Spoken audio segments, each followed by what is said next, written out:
Let's get into making some rings. First, we're going to start with a round wire stacker ring. Before we make any ring, we need to know what size we're aiming to make it. Use the blonde ring sizer to measure the size of your finger. For a comfortable size, you want the ring sizer tight enough so that it's not moving around when you shake your hand, but you can still take it off of your knuckle without too much trouble. The arrow on your sizer will be pointing you to a letter, which is your Australian and UK ring size. If you don't have a sizer at home, you can drop into a local jewellery store to be measured up. Once we know what ring size our ring is going to be, we'll then mark the length of material we need on our metal wire using our dividers.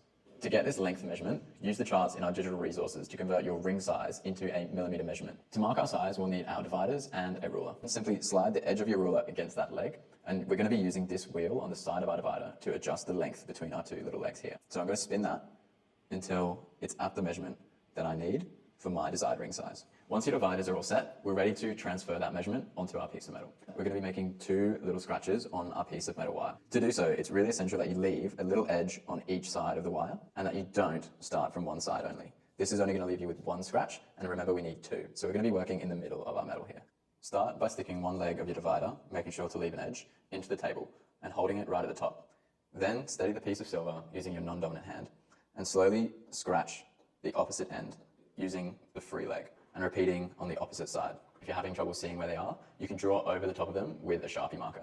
These marks indicate how much metal we'll need for our desired ring size and where to cut through in the next step. Once we've marked our material, we'll then need to cut through each mark to leave us with the correct length of metal and 2 really bright, clean cuts. To do so, we'll be using our jeweler's saw. You'll notice that the blades are really thin, which should indicate that this step is all about precision, technique, and a really light touch. We'll also be using our jeweler's bench peg and safety glasses. You want your bench peg with the slope facing upwards for this step, so it's a little bit easier to hold onto your wire. Position your metal so that the black marker is at the tip of that V channel carved into your jeweler's bench peg. To begin your cut, line up your jeweler's saw over the top of your black marker, and we're going to start with some push strokes, pushing your saw frame up and away to create a little groove in the metal.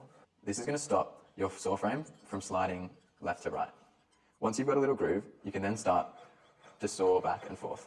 With sawing, the most crucial tip I can give you is to use a really light amount of pressure. I'm not pushing into the metal whatsoever. It's all about using a really light touch and using the serrated teeth of our saw to do all of the work. You want to keep your frame straight. Any sort of angling like this or like this or like that is going to cause the frame to jam up or to give you an uneven cut. Using that steady motion, try to focus on moving your saw frame up and down. If you do jam your blade up, don't try and release it with force. Instead, gently find the angle that you were cutting out before and start again.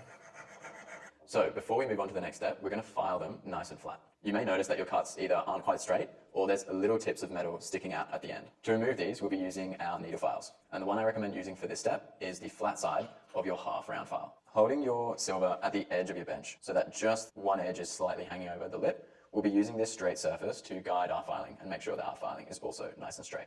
To file, we're going to be using firm push strokes away from ourselves to remove any burrs and make it nice and straight. To bend our wire around, we're going to be using our round nose pliers. Start right at one end of your wire. Then using the pliers and rolling your wrist, we're going to start to create a little fish hook in the wire. Once we've got one fish hook, we're going to do the same thing starting from the other side of our wire, bending it up and around towards our original bend. We want our 2 ends to be really nice and flush up against each other. So the way we remove the gap between our 2 pieces of wire is by overlapping them. You'll notice that I grab each side of the wire and overlap it past where we eventually want them to sit, which is here. By grabbing one side and pushing it past the other side so that they're overlapping, we're going to let the wires rest overlapped before pulling them back out slowly until they click into place. Now you'll notice that there's no gap in between the 2 ends of my wire, but they're not sitting particularly flush. I'm going to grab the wire a few millimeters away from the edge and slowly angle it until each side is really nice and level. The better your join is and the more flush your 2 pieces of wire, the stronger and more seamless your ring will be. Don't worry about the shape of the ring for now. It's not supposed to be round, and we're going to be rounding it out after we've soldered the join together. The longer you spend getting your joins right, the better quality your rings will be, and the less likely you'll have issues with soldering in the next step. So our ring is now ready to solder together, which essentially means we're going to be gluing these 2 ends together to stop them from breaking open ever again. We'll be using wire solder for these rings. We want to cut our solder up into around sesame seed sized little sections so that we can then apply each of them individually for our rings. Collect them up after you've cut them. With our solder wire prepared, we're now ready to solder the join of our ring. Start by applying 1 chip of solder to the middle of your ceramic board, using your soldering pick to move it until it's sitting right in the middle. Then pick up your ring and place it down on your soldering board so that the join of the ring is lying directly on top of your chip of solder. You want both of them facing directly towards you. This is the section of the ring which we'll be watching really closely. Next, we need to apply flux to the join. And using a paintbrush that you have at home, carefully apply a couple of drops of flux to the join. And make sure you're following the safety instructions. We're now ready to solder our ring together using our butane torch. Before you turn your torch on, make sure any long hair is tied back, you're wearing your safety glasses, and your ceramic board is nice and clear with a bit of breathing space around your work area. Make sure you've got a glass of water nearby before we get going. Start by turning your torch on and up all the way. Then you want to begin to heat your ring up evenly using the tip of the inner blue flame. Do so by going in nice, slow circles all the way around the ring. As you do so, the only thing you need to watch is that little chip of solder. You'll see it jump into your join once it's reached temperature. So turn the torch off, use the flat nose pliers to grab the ring and quench it into the glass of water. After you quenched it in the water, it'll be nice and cool to touch, but don't set it back down onto your ceramic board because this will still be nice and warm. Instead, just lay it on the table beside you. To pass the pull test, what we're going to do is try to rip open our join from each side, grabbing our ring with our fingers and simply trying to pull it apart nice and strongly. If our solders worked correctly, we won't be able to pull it open. At this stage, we're not worried about any cracks or gaps. We're just worried if the ring is pulling apart. If, when you do the pull test, your join breaks apart, don't stress. I'm going to show you how to prepare it before repeating the same steps and resoldering the join together. We're going to want to make sure that we clean our join up. Start by filing the edges back nice and flush. To file the edges nice and straight once more. Once the join's nice and clean, you can put the ring back together using the steps we've shown you earlier to get your join nice and flush once again. From here, simply use another chip of solder and repeat the soldering steps. Once our ring is soldered together and not coming apart, we can now round it out and get it to fit our finger. To do so, we're going to be using our ring mandrel and a white nylon hammer. Your ring mandrel has the Australian and UK ring size. Hopefully when your ring is completely round, it should land covering your size. Put your ring onto your mandrel and drag it down just with your fingers to start off with. Once it's not moving any further, we need to get our hammer involved. Use the bottom 3 fingers of your non-dominant hand to hold onto the mandrel nice and firmly, and the top 2 can pinch either side of the ring and pull it down gently to apply some downward pressure to the ring. Then grab your hammer and start to knock the ring and roll or rotate the mandrel in your hands to make sure you're hammering each side. Once you've done it on one side, grab your ring and flip it over and repeat again on the opposite side. You'll know it's time to stop hammering because your ring will have dropped down onto your ring size, or when you look down at it, you'll notice there's no more gaps between the ring and the mandrel, and the ring is really nice and round. From here, you can take it off your mandrel. This is a great time to check the ring size on your finger if you're making it for yourself, to make sure it's feeling comfortable. If you need to stretch it up or loosen it, simply put it back onto the mandrel and give it some more oomph with the hammer.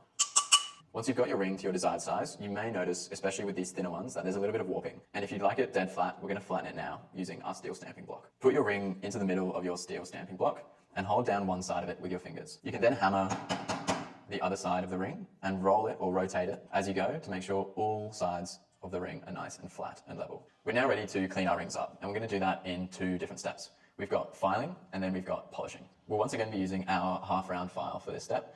You'll be using the flat side of your file on the outside of the ring and then using the rounded side on the inside of the ring. This is to retain the rounded profile on the inside of your ring.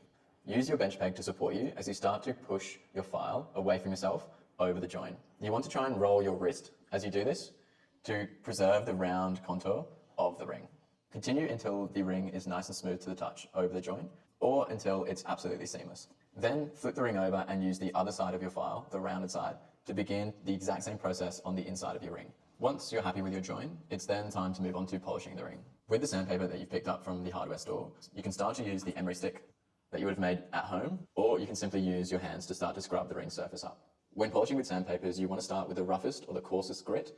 This will be the lowest number on the back of the sandpaper, and work your way up through the grits systematically to improve the finish as you go. To help polish the inside of the ring, it can be helpful to wrap some sandpaper around your mandrel, then put your ring over the top and spin it to get the inside section of your ring. Polishing by hand does take time, but it is rewarding. You need to spend enough time at the lower grits so that your hard work pays off later on. Stick with it and work your way up the series until you're at 1200 grit sandpaper. Then you can move on to the polishing papers. These papers are even higher grit than 1200, and you'll notice they're a lot easier to bend and fold in your hands, which makes polishing even easier. However, they are very, very high or fine grits, so you can't jump straight into them or you'll wear the paper out really quickly. Repeat the process with the polishing papers, working your way up the grits as you improve the finish of your ring. After polishing with your sandpaper and then finishing with your finishing cloths, your ring should be really nice, bright and shiny. To finish it, we're going to apply some rouge with the final cloth to give it an even brighter mirror finish. Start by buffing the silver surface with the red side of your cloth.